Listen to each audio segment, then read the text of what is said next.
Welcome to the Georgia Show. Bill and I are fresh off CPAC. How you feeling, Bill? How was the trip? You got in late, right? I did get in late. Several things were delayed. It was an easy trip once things got moving, but I am dragging just a little bit today. You burn a lot of energy at these things. You know, you're Yeah, paying attention and talking to people, and they're getting your attention, and it's quite And interesting. it goes late into the night because you got a network, you go to events, you go to parties, you go, meet people for coffee in the next morning early. So it is a fast and intense process. But we had a very good CPAC, and we're going to show some of that today. This is the Georgia Show. We're brought to you by the Georgia Record, georgiarecord.com. The X account is growing nicely. Thank you very much for that. Keep working it. Keep giving us comments. The algorithms, if you reply to our stuff, really helps the algorithm. So if we post something, reply to it, we'll reply back, and we'll try to grow the X algorithm involvement, viewership, etc. It's a process that we're working on. We're also on YouTube. This is live streaming on YouTube. We're back after 5 years. So if you're a YouTuber and you don't like Rumble, go there and click on us there. We'll see how it goes. If they may kick us off eventually, because we know they don't like the content, but maybe the Trump pressure will keep that from happening. Also, sign up for our other social media, Rumble, and our no ad subscriptions. We are getting a lot of good success on this. People love the content. We had so many people come up to us and say, I'm a big fan. I love your content. It's early, it's hard hitting, it's informative. I learned stuff on your site at cdm.press and the Georgia Record that I don't hear anywhere else. And so it's a really important part of my daily scan in the morning to go through and check out what you're putting out. And if you don't like pop-up ads and you want to see what's going on all over, you want Montana, Georgia, Connecticut, Ukraine, Middle East, you can sign up for our no ad subscription, and it's top right corner, subscribe with no ads, or click on that image there, and you get access to all 13 of our sites and growing. We have the semi paywalls across all of these sites, so you don't have any pop-up ads or any ads at all and while you're reading the news, and people love that. So thank you for that. Bill, what do we got today? So we're going to talk about our experience at CPAC. We're going to see some of the interviews that we did. Others are going to be posted up on Rumble, CDM Rumble, so that folks can see those in their entirety. We're going to talk about some things we heard from Trump. We're going to talk about some things we heard from others. We're also going to talk about an odd segment that surprisingly they brought Chris Carr, our Attorney General, up on stage to discuss how all his success had been built around human trafficking. And we'll discuss that and some of the things that were said, and we're going to put that in context of what we've actually seen here over the last 4 years and longer. And we'll let folks make their own judgments about such things. But we were surprised, and we believe others will be surprised. We're also going to talk about the pushback that we seem to be seeing regarding our reporting of the tort reform bill that Kemp and others, but specifically Kemp, has been pushing so hard. And it's interesting to see people react. And we'll talk more about that toward the end of the show. So that was definitely the biggest moment of CPAC. You and I were sitting, I think, like the second row in on Media Row inside the big room with all the, AP and all around us. And all of a sudden, Chris Carr gets up there and starts talking about what a great job he's done on human trafficking. And we're just looking at each other like, what the heck? I'm thinking we'll go back to these in just a second, but we'll go back to these. But here's Chris Carr, and he's starting a couple of victory laps, and we're like, huh? Is that our Chris Carr? Nobody else got it but us. Well, I mean, there were some people asking questions through the crowd because, folks that are nationally informed have been keeping Georgia on their radar, and we are the epicenter. So, it is interesting. If you listen closely, we're not going to play all of it. We've got a couple of clips, but if you listen closely, they talk about infinitives like, oh, this is how things should be done, and this is certain things that we've observed. But when you compare notes with folks like J.J. Carroll and others who have done real deep work on human trafficking and trafficking through airports and other things, some of the data that Chris shared did not match up well, and we'll talk a little bit about that. He seems to be listening to the public to determine what his information is, and I'm not sure that's the best way. Yeah, and we'll talk about it when you're ready. But the crickets after the Hartsfield Airport incident with Colton Moore were quite astonishing. But let me just we'll get to that. I'm going to play a quick ad from our new product, Nucleo Boost. which I brought with me. I bring with me everywhere. It gives me stamina. I'm up going 24/7 and sleeping like 4 to 6 hours a night. And this gives me everything my body needs. So check it out at cdmnutrition.com. And I'm going to run this quick ad on our new product with John B. Wells.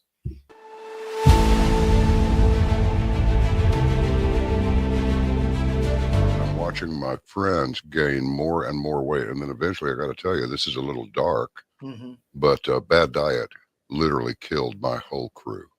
Wow. Diabetes, a stroke. I mean, all kinds of stuff. It's like, you had a stroke? You're not even 50 years old. You guys got to quit eating this stuff. Your body knows what's what. You're not conscious of this. But that's why people will go to the refrigerator and they'll grab this and that and the other and put together this outrageously elaborate combination of foods.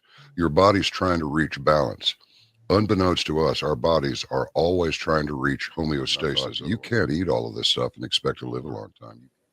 And one thing led to another, and I went, forget this. We're going to make our own product. So we partnered with one of the world's top 3 biochemists where nutrition-specific study is concerned. I said, all I want is the best nutritional and immune support product in the world. So we mixed it in yogurt. It's a powder. I got a bag of it here. I keep one on the console all the time, just so I can show people. Yeah. And it's a powder. Now, this is not candy. This is hardcore nutrition. And sugar is an enemy. And most people do not know that the reason these bellies are showing up on people all over the place, your body makes fat to store the toxins it can't get rid of. So it just puts them over here.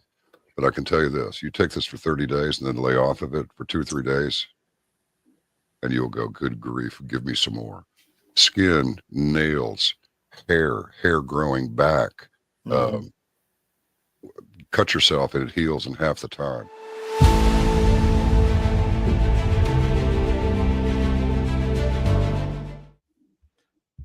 Okay, Bill, I'm going to throw it over to you.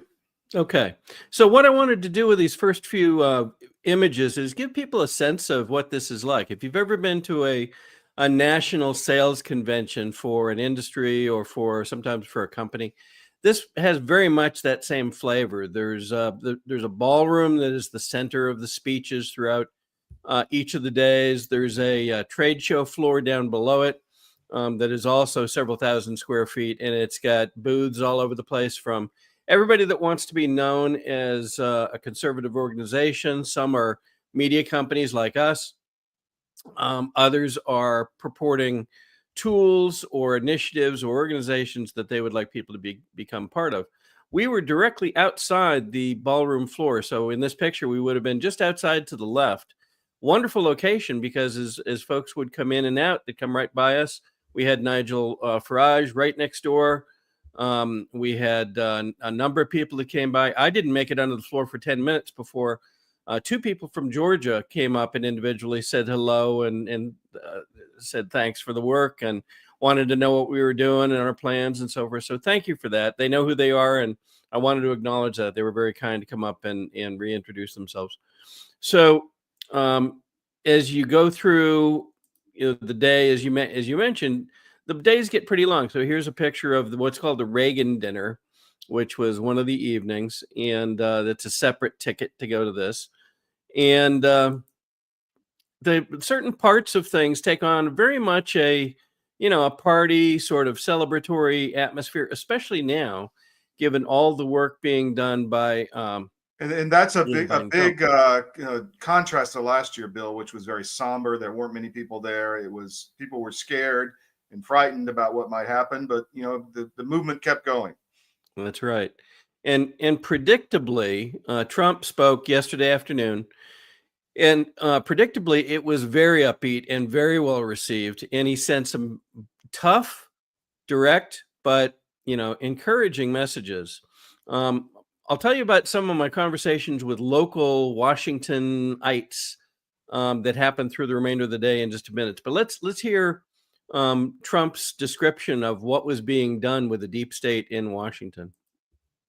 Liars, cheaters, globalists, and deep state bureaucrats are being sent packing. The illegal alien criminals are being sent home. We're draining the swamp and we're restoring government by the people, for the people. For years, Washington was controlled by a sinister group of radical left Marxists, warmongers, and corrupt special interests who drained our wealth, attacked our liberties, obliterated our borders, and sucked our country dry. Not any longer. It was interesting. While he was making his speech, he had a number of global leaders in the room. Maloney from Italy, Milieu from Argentina, Mike Lindell from My Pillow was sitting in one of the front rows during one of the speeches. It's really an interesting cross section of both Americans who have supported Trump through the campaign and international folks who are now becoming known as Trump supporters. Bolsonaro had I believe it was his son there standing in his place. Bolsonaro from Brazil. Bolsonaro, pardon me. So it was very interesting to see the broad base of support. The tone inside the convention was super supportive to everything he's doing. It was also well informed. I mean, folks knew, as an example, that he has told employees of certain agencies to, especially those that haven't been reporting to their offices, to provide a report, I believe by tomorrow morning. Yeah. That details what they accomplished last week. Now, I've seen this, believe it or not, I've actually seen this play out in the corporate world. And it is a technique to determine, one, are people actually performing and what are they doing? Because if they aren't doing anything, they won't even know what to put on a piece of paper. And two, it sends the message that we're not playing games. This is for real. And you better be able to explain what you are accomplishing day by day, week by week. It's not mean, but it is direct. And so one of his other messages later on, and it's, I believe, the one he closed with, was, we're not even really in the fight yet. And that is interesting for many people because they get to the sense of, what then, if we're not yet, when the heck are we going to get there, and what is it going to look like? Let's hear this comment. Cannot stop now. We're going to push forward every single day. In the immortal words of that great American hero, Captain John Paul Jones, I have not yet begun to fight.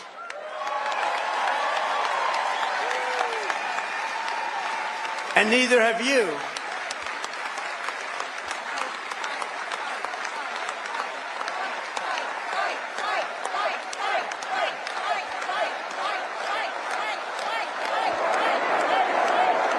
So together.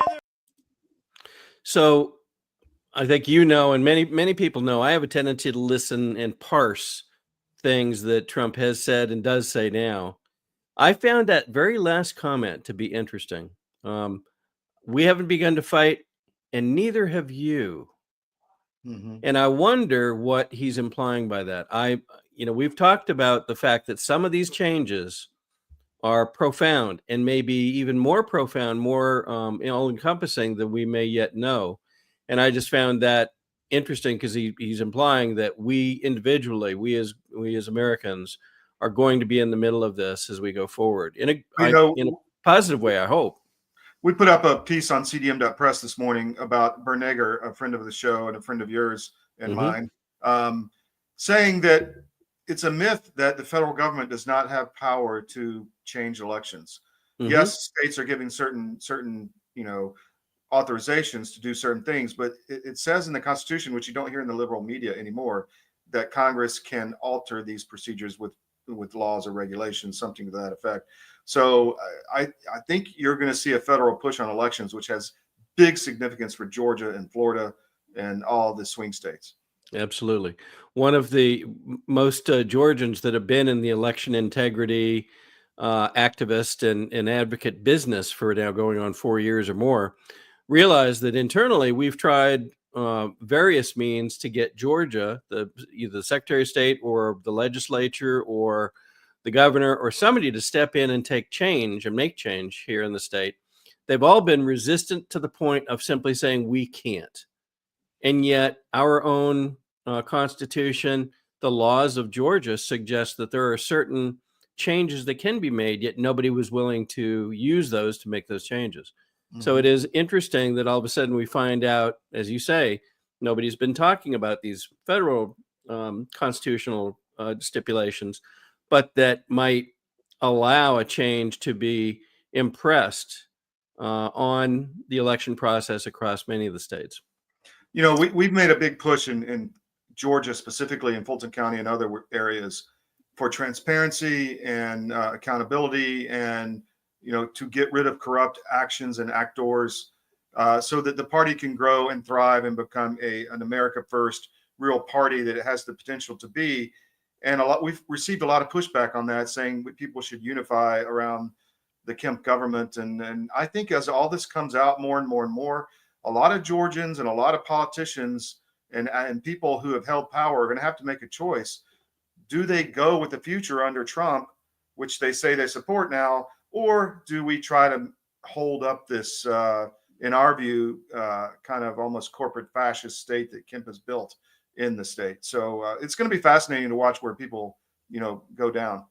We're still obviously early in the next election cycle process for 26. However, you can't ignore that there are signals that certain people are realigning their goals, if you will, their plans. And I can't help but think that folks like us, maybe we specifically, are having an effect on that. It is difficult. It has to be difficult to hide from the truths of what you've done or not done. We're going to talk about some of those in just a minute. And not and yet done try being to, the operative two words there. yeah, that's right, and not done often. Mhm. And unfortunately, that's become a commonplace, almost expectation of our legislature. As soon as something really telling happens, the raid on the Hyundai plant last week, who's come out and said, "Oh my gosh, we have to jump on this. What the heck's going on? What about all the other plants in the state?" It's been one big cricket. Yeah. And so it'll be interesting to see what happens. We had a number of really interesting conversations. I was lucky enough to have a few. You and John had several. And there was one specific one that I thought was very unique and very interesting that you had. And I'm going to let you take folks through it. So yes, we were down at Mar-a-Lago. CDM was invited of us in the Epoch Times as one of two trusted journalistic groups into Mar-a-Lago to cover an event with General Flynn and lots of celebrities: Mike Tyson, Ted Nugent, and the British gentleman. I'm forgetting him, spacing his name now. Who is that? I'll bring up the picture. But we were there and we met a lot of people, and I met Vim Miller.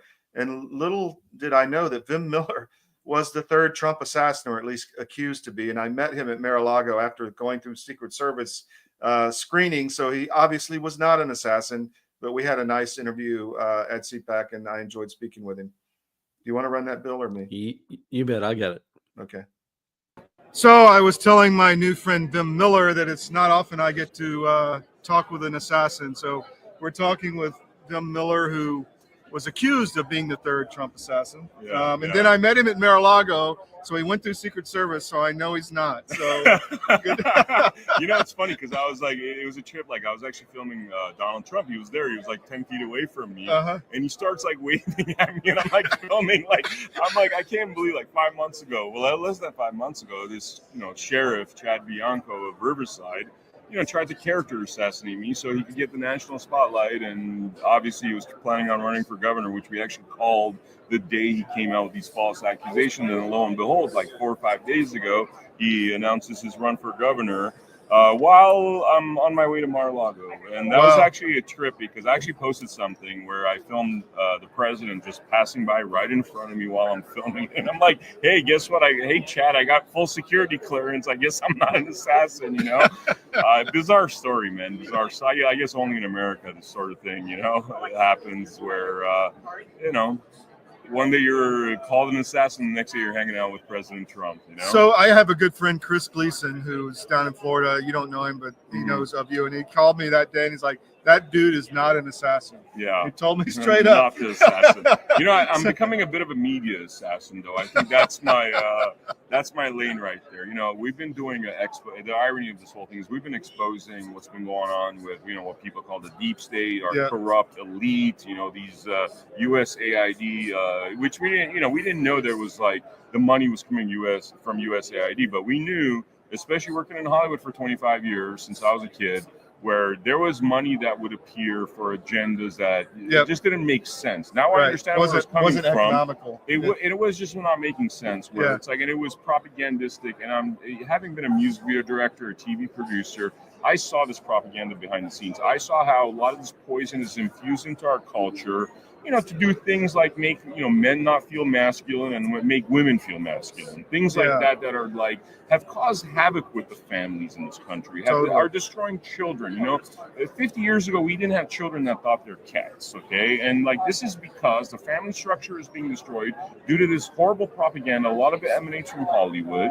And that's been actually my agenda. You know, with launching the America Happens Network, AmericaHappens.com, our goal was really to expose what's happening, to tell people the truth, especially being in Hollywood. I was just like so jaded after 25 years of that stuff where, you know, I'm like, the music is crap. The lyrics are crap. They're not good for our children. They're not good for our future. And then I go on the television and it's the same thing. We're doing nothing fruitful for our population. Nothing that's artistic, nothing deep, nothing, you know, just shallow, sexualized. Sexualized crap, you know. And you know what's a really good, there's a YouTube show actually with this music critic guy that he plays stuff like, he'll play hits from the number one hits, you know, like from a week in 1980 on Billboard charts, right? And then he'll play what the hit is today. And I swear to God, if that doesn't show you like humans devolving in the wrong direction, that's what happened. You know, listen to like Led Zeppelin, the Beatles. Well, we were talking with both of us with Ted Nugent. I asked him like, "Where's the music?" Dude, where is it? Like, it's gone. Like, we have these like things, you know,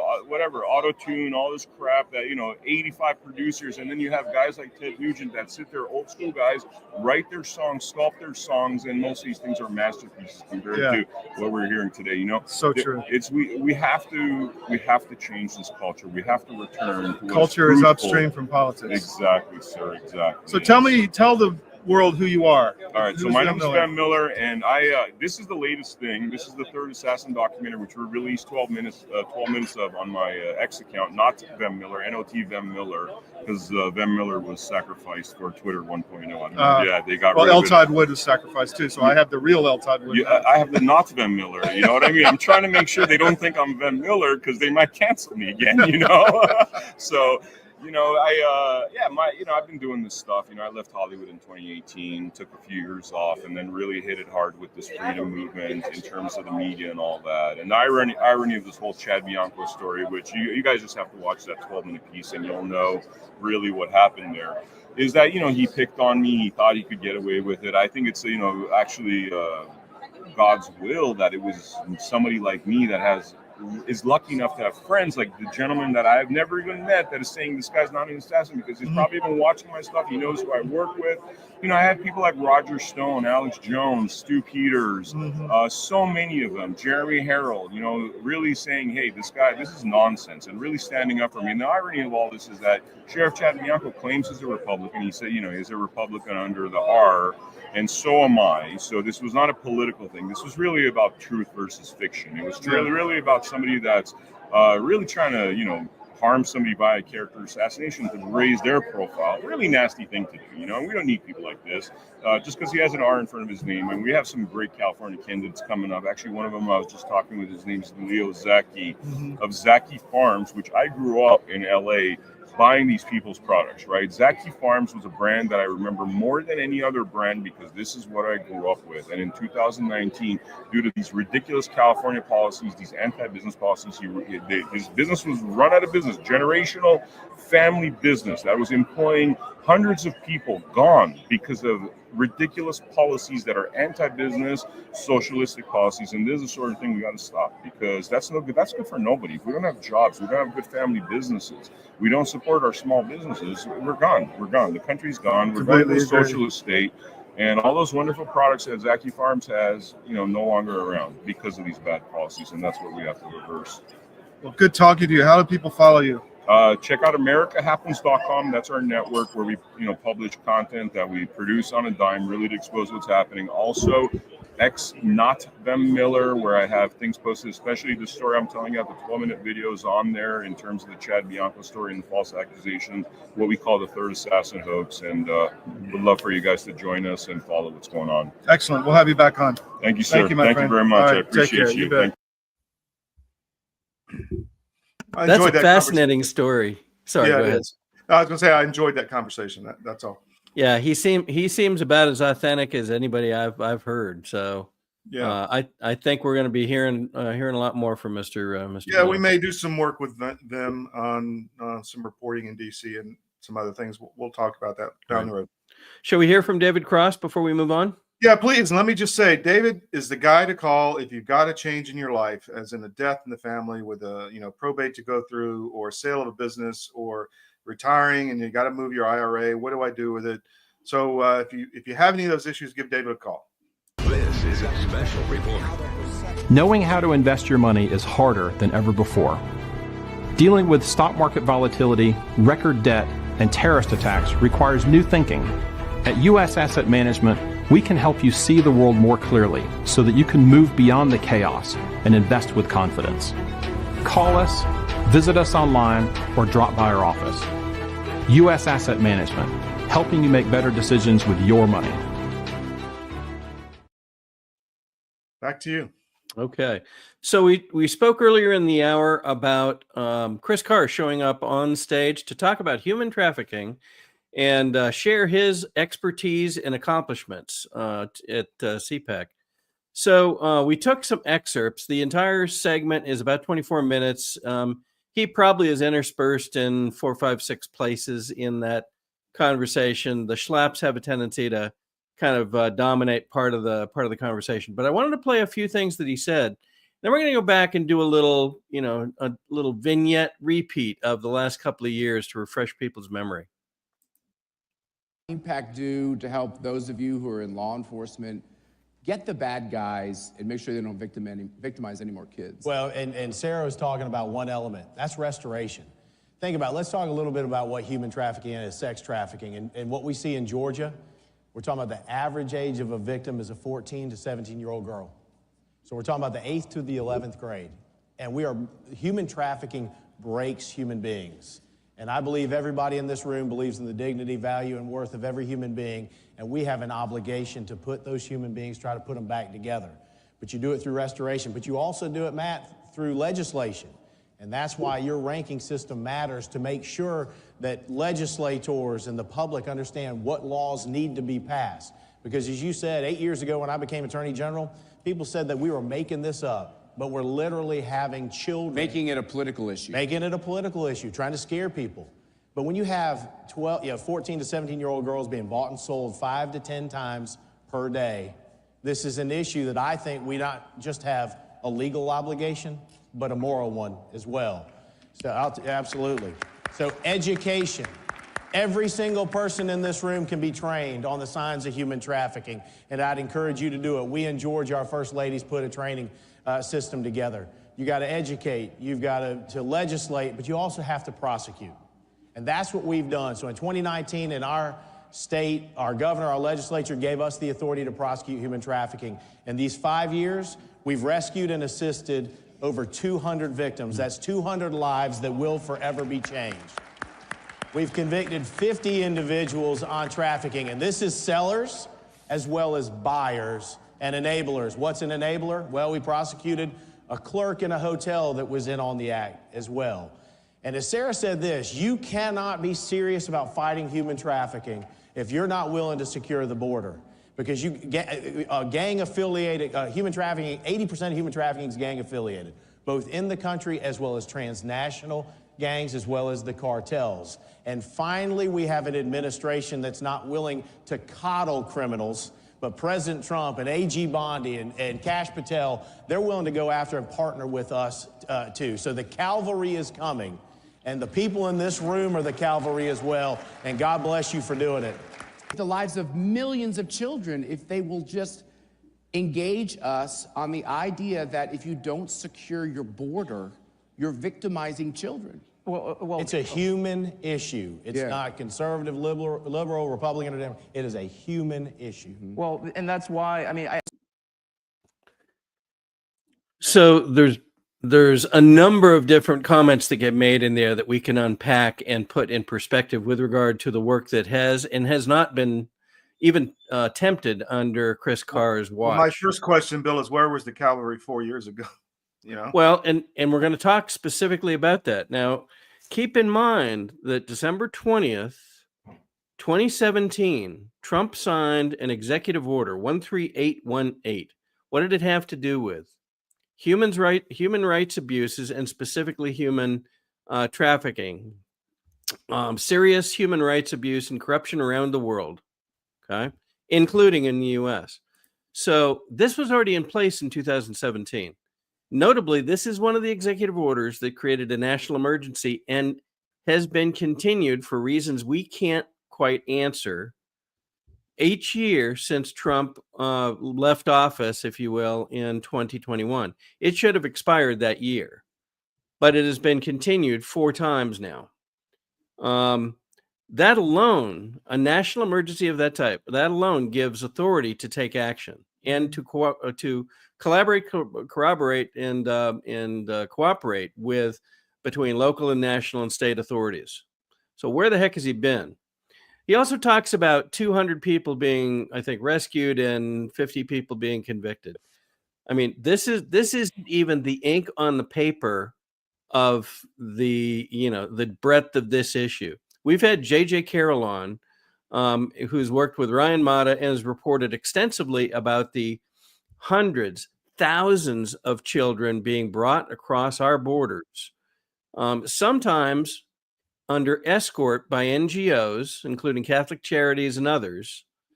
And we're not talking small numbers. We're talking thousands. And it also disputes a bit, is when he says, oh, the average age is 14 to 17.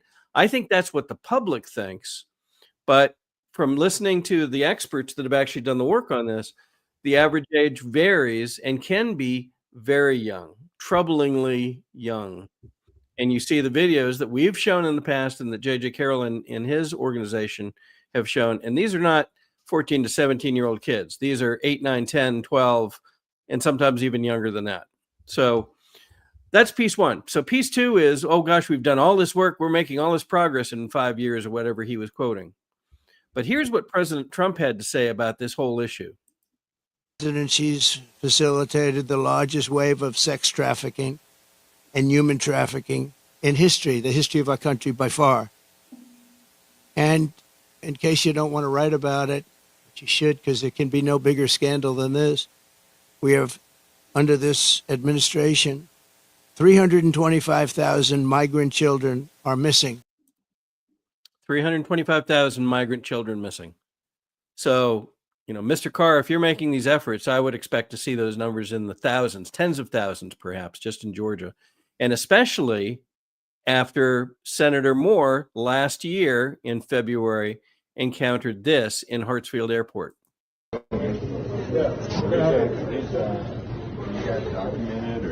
Yeah. Transporting anybody anywhere? Yeah, we're all getting them placed to where they need to be. Okay, where do they need to be? All over the place. Where are they coming from? As in, like, country of origin and stuff like that. Also all over the place. All over the place? Yeah. You know when they come into the U.S.? Why? Can I ask you why you're asking these questions? Yeah. I'm a senator from Northwest Georgia. Yeah. And not a big fan of human trafficking. Just want to make sure everything's above board here. Yeah, so these are just recently documented travelers getting released from ICE, getting to where they need to be.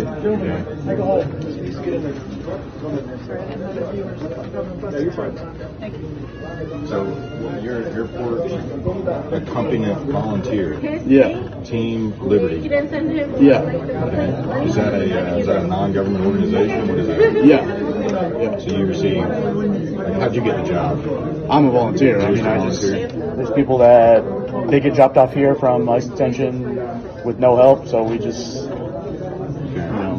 All right. Yeah, sounds good, man. Care if we? Good? Yeah. Care if I come in? Just take a little closer look.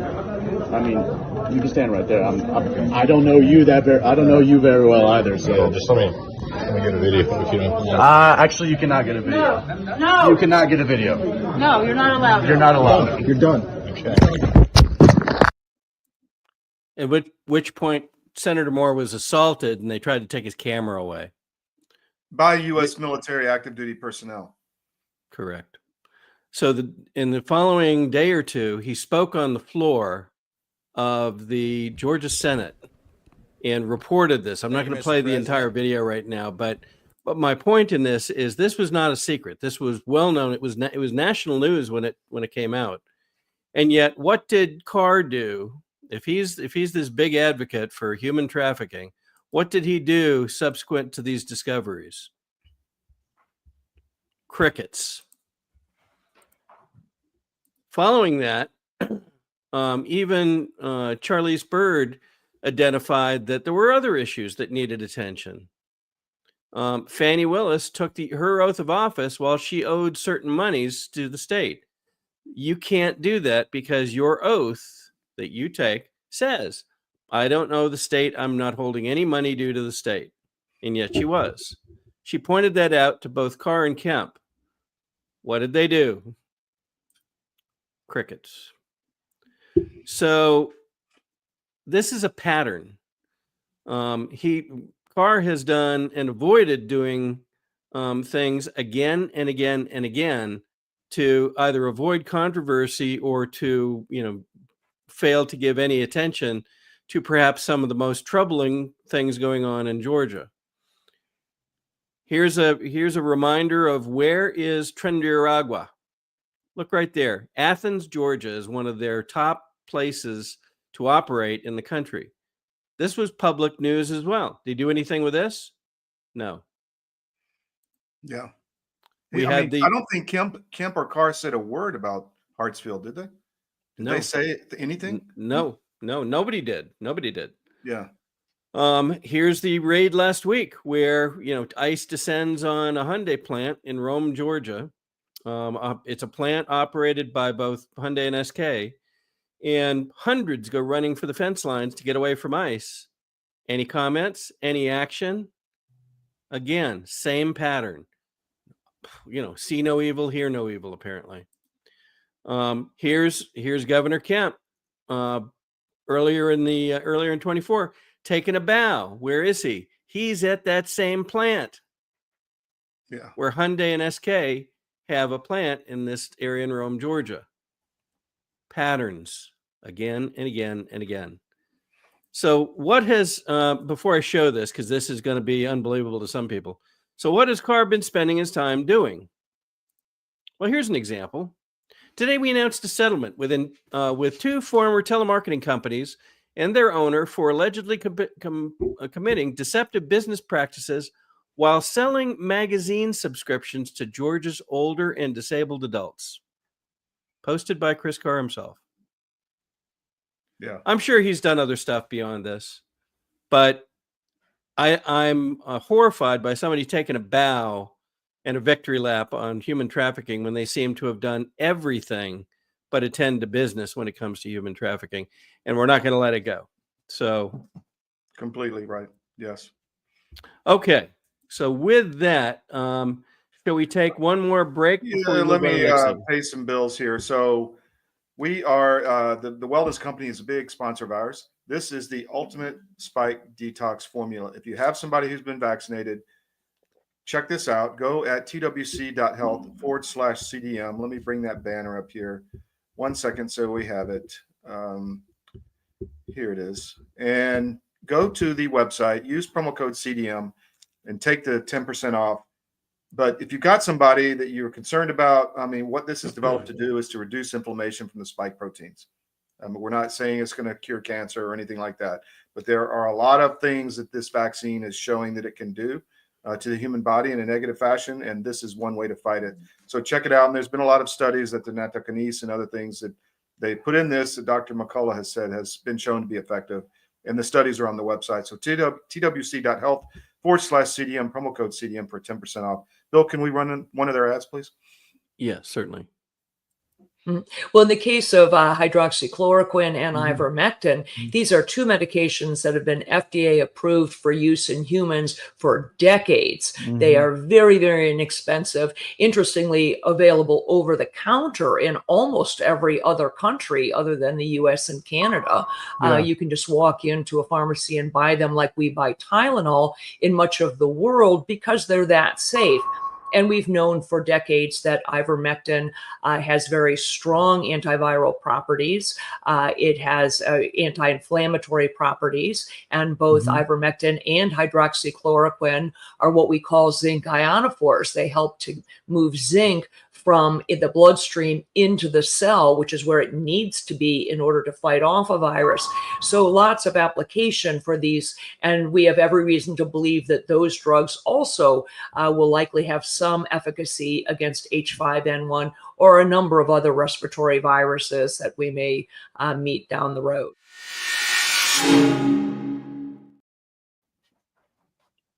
Back to you. Okay. So many people will remember that in the last 2 weeks, we have reported several times on the tort reform legislation that all of a sudden became a top priority in Kemp's mind upon his return from Davos. Are they tied together? We don't know, but the timing does seem interesting.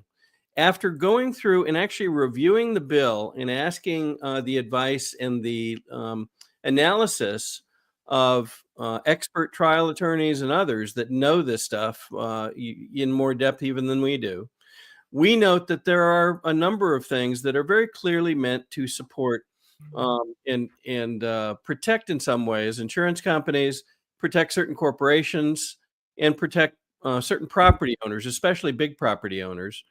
And there's virtually nothing in here that does anything for consumers. Yet they continue to claim that, oh, this is a bill that's good we're trying to protect consumers in Georgia. We're calling BS at this point because that's not what's in the bill. And notably, apparently, we are being heard by some, and it's not just us reporting this, by the way, but we're being heard because this week, here comes, after SB 68 gets passed by the Senate, here comes a note from Lieutenant Governor Burt Jones saying, it almost is addressed like a letter. I wonder if I should check the mail. This is not an anti-lawyer or pro-insurance company bill. This is a pro-Georgia consumer bill. And then goes on to thank the Senate and blah, blah, blah, blah, blah. About every day, somebody is posting, gosh, we're doing such a great job getting this tort reform done. Well, most people aren't buying it, is the bottom line. And that's the reason that you see this continuing to come out with now Burt Jones weighing in saying, no, this isn't what certain parties are saying it is. I'm willing to stand up and stand right behind the work we have done. And from a famous line from a movie, allow me to retort. The bill is indeed meant to protect insurance companies and others. And you can tell by the parties that are involved. We've said this a number of times. One of the PACs that is straight behind this and is operating in more than one state, this appears to be either a regional or quasi-national effort with this tort reform.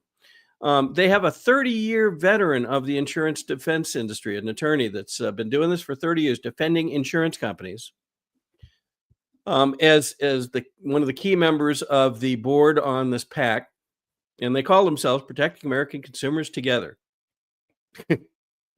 It's always easiest when you put a nice name on something, isn't it? It sure is. They have the past Speaker of the Florida House.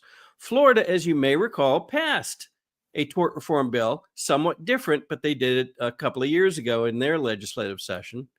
Who else is on this board? Well, a 20-year veteran of a expert witness company that provides expert witness testimony in especially medical cases. And then the executive director of this is is long-term PR expert, owns her own company, and a dive master in Key Largo, Florida. We love the dive master thing, so maybe just keep focusing on that. So we are willing to stand directly behind what we have reported about this bill. And we believe that others will shortly be standing up and saying, if they already haven't done so, they will be saying, we find the same things here. If you go back and look at similar legislation in other states, often the pitch has been, oh, well, by doing this, we're preventing those exorbitant, uncalled for awards to various people that contribute to everybody then having to pay more. Well, one of the things that folks forget is sometimes those are caused by wrongdoing on the part of the parties that are being sued. Many people remember the movie Rainmaker, where an insurance company works deliberately against a particular claim, ultimately resulting in the death of a person. This is not a true story, but it is a notable story. And yet the wrongdoing is not just what they did or didn't do with the claim. It's the fact that they colluded. They worked internally to prevent certain things. This reminds me, Bill, of the recent comments by the CEO of Pfizer, and has nothing to do with this bill that we know of. But he said the reason we have to have immunity for all the vaccines is because somebody might have a car crash and blame it on the vaccine. I mean, that's the kind of lunacy that we're hearing from this business, this healthcare business that is being under investigation by RFK. Well, that's true. And if you read the latest findings, and these are many of them are peer-reviewed studies. We're not talking one or two, we're talking dozens, maybe hundreds by now. They seem to indicate that there is something distinctively wrong about, one, the process by which these vaccines were rolled out, and two, what were the implications that showed that there were problems early on, which were either hidden, ignored, or mistaken. We don't know which, but that should have been known by the public right away. What if we were to find out that there is in fact something there that needs to be dealt with, that provided damages that could have been avoided? What does that mean? How many people in the US took this stuff? It's interesting also, like, I would like to know who wrote this bill, who was involved in writing the bill, who was allowed to write the bill. That's right. Isn't that interesting? Because in conversation with the legislator last year, he admitted to me that most of these come to them in pretty concrete form. And if you recall, this past week, Kemp threatened to primary any senators, and I think he implied any legislator as well, that not just that didn't vote for it, but that tried to amend it. To amend it. Why would you stopping the legislative process? Yeah, don't touch it. Don't you dare touch it, or I will have you primaried. This is part and parcel of the problem that we're seeing here. One is many folks are focused now on the leadership committees that were formed as part of, I believe it was SB 221 several years ago, and it provides virtually unlimited fundraising. And it's fundraising that violates or violated previous restrictions as to who could contribute, where they were, what the reporting needed to be, what would happen to the funds after a campaign, who could retain them, and so forth. And it gives not quite unlimited power to the parties that hold these leadership committees. Who does that? Well, one is the governor, two, lieutenant governor, three, and I don't want to misstate this, but leadership of the Republican Party, I believe, and leadership of the Democratic Party. They all have these, and it's troubling because so much of the previous standards of reporting seems to have been circumvented. So, where is this all coming from? Well, you might find it, but how do you explain what's now been reported as $150 million being in Kemp's, leadership committee fund? Does that give him almost unlimited power to command action or inaction from our own legislature? By funding primary opponents, essentially. By funding or taking funds away from somebody who expects it in his own party. Recall that or paying for Oppo research or whatever. That's right. Recall that just 2 weeks ago, I believe, maybe 3 now, 2, I think, we reported on Peach State Values, a PAC run by Matt Brass, but funded by the Georgia Republican Leadership Committee, Senatorial Committee, pardon me. And that is led by John Kennedy, Steve Gooch, and Larry Walker. Yeah. Our own Republican leaders funding a PAC, which is going after Republican grassroots candidates. Why would you do that? Well, you do Really that, amazing. retain power for people that are already in office. Is it right? You know it's not right. Public knows it's not right. That's not the American way. If you have a contest with somebody, you stand up and you have that contest fair and square in a public venue. Not with what these guys are doing. So I hope we get back to that with Trump, and some federal involvement to clear the way for change, because obviously it's not happening in Georgia. It's not happening yet. It is interesting that Tom Homan chose to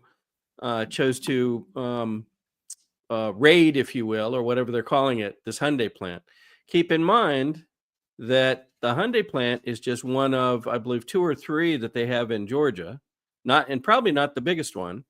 But there's other companies, Rivian and others, that are also very big employers. And one of the questions, and it's a good one, I can't answer it today, but one of the questions that was posed was, Kemp and others are always claiming, gosh, we're the #1 state to do business in. And this flies in the face of, 4 years of rampant inflation and issues in other states. Is one of the reasons that we're such a great state to do business in is because we're willing to look the other way when a company like Hyundai or somebody else is found employing or utilizing illegal aliens as laymen. Well, it's also that, they tout the jobs for Georgians when they allow these plants to come in, and then you find out that 80 or 90% of them, or at this plant, allegedly from the reporting we've seen, were illegal Venezuelans. That's right. So one, let's go back. I'm going to tie these 2 last comments together. One is, if you have an opinion, and if you have a campaign that you think you need, or something you need to have people buy into, it's fair to do it in a public venue. And so we have done that. We have brought out our findings. We've done our homework. We've utilized the background of experienced, tenured trial attorneys and others who know this stuff, had them read this bill and give us their opinions on it. We will stand right behind what we've reported. We believe that the content of SB 68 protects insurance companies, corporations, and large property owners, among others. But these appear to be the 3. Do you see the word consumer in there anywhere? And if you go back and you look at other states that have enacted tort reform, have they shown a reduction in cost to consumers? And is it measurable, or is it implied in some way and you really can't see it in the numbers? We have some additional findings that we'll report in the not distant future. But in the meantime, in the spirit of having an open dialogue, we're going to invite Burt Jones to stand by his comments. And he said this week that this was, to go back to it, this is not an anti-lawyer or pro-insurance company bill. This is a pro-Georgia consumer bill. Sir, please come on with us. And I and the team, but I will stand by this. I will debate what this is and what it is not, based on the facts that we see in the bill and the advice and analysis we have gotten from experts.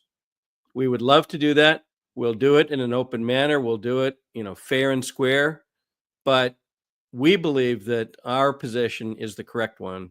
And we believe this bill is being pushed for reasons other than the best interest of the people of Georgia. Agreed. So with that, let me pay one more bill here. Great work, Bill, by the way, on all of that. I want to talk about the CDM store and our merchandise. Go to cdmstore.net and check it out. I think you'll have some really interesting designs there. One of them is the Make America Healthy Again shirt, which, let's see if I can find it. It is here. check it out and go to cdmstore.net. That one's flying off the shelves. So thank you for that. Anything else, Bill, we need to go over? Oh gosh, there's probably 50 more things. I can't wait to see the number of people that send in their letters tomorrow morning. We're already seeing memes online about, what did I do this week? Well, I cried about the election, and that's what I accomplished last week. I don't think that's going to cut the mustard when they decide whether they're going to keep some of these people, but we will see. And we do believe we are seeing signals that we believe indicate that somehow Georgia will benefit from these movements in Doge. If not immediately, then through osmosis as we go forward. So we're going to stay on the people who have said they're for Trump and said they're for the Trump agenda, and we'll see how really they are for Trump or the Trump agenda as time goes on. Indeed. That's all I got, Bill. All right. See you, Wednesday night at 7, right? Wednesday at 7 it is. Thank you very much.